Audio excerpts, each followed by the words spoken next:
magandang araw po sa inyong lahat. Ano po ang ituturo po namin sa inyo ngayon? Ano po ni Boy Labo ay tungkol po dun sa dalawang paraan ng pagbabalugtod po ng estira po anilyo.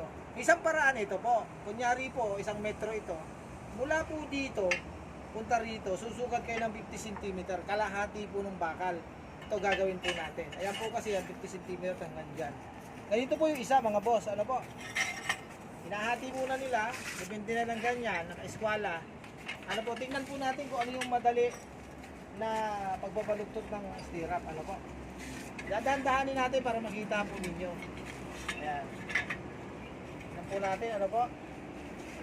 Sa tingin ko, may depende na po sa inyo yon. Pero sa akin po, mga boss, mas madali po itong unang ginagawa po natin. Ano po? Mas madali ito. Ayan, maganda pa. Di ba mga boss? Ito yung una. Tingnan nyo mga boss, maganda ang gawa niya.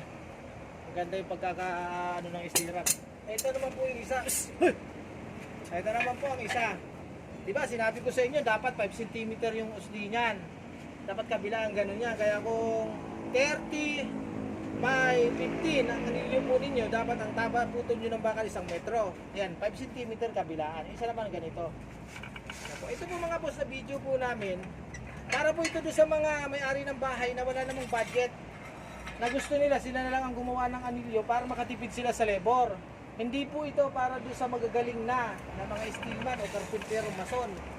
Para po ito sa mga kaibigan natin na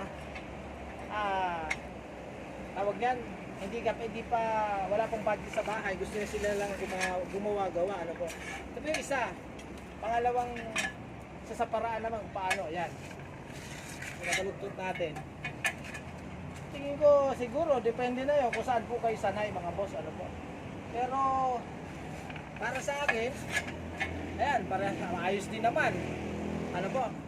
Pero para sa akin, mas madali itong una. Ano mga boss, itong ganito. Kasi tawag yan yung hindi siya kahit ibalugtod po.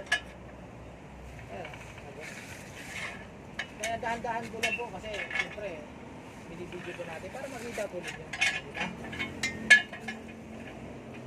Kaya lang po. Ulit po ang video po namin. Hindi po para po sa magagaling na. Ano po? Para po ito doon sa mga nag-aaral pa lang at gusto makatipid sa labor na pagpagawa ng bahay. Gusto nila pag wala silang ginagawa, sila na lang ang gumawa. Magpalugtod ng anilyo, pagputol ng alambre. Malaking bagay po kasi yun.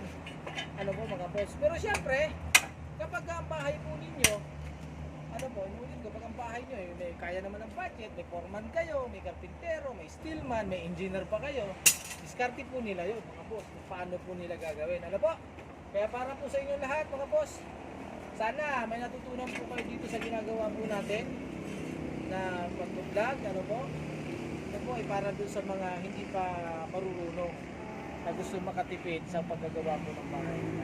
Okay po, Boss Rin TV po. Sa susunod na video po, sana abangan po nito. Bye-bye!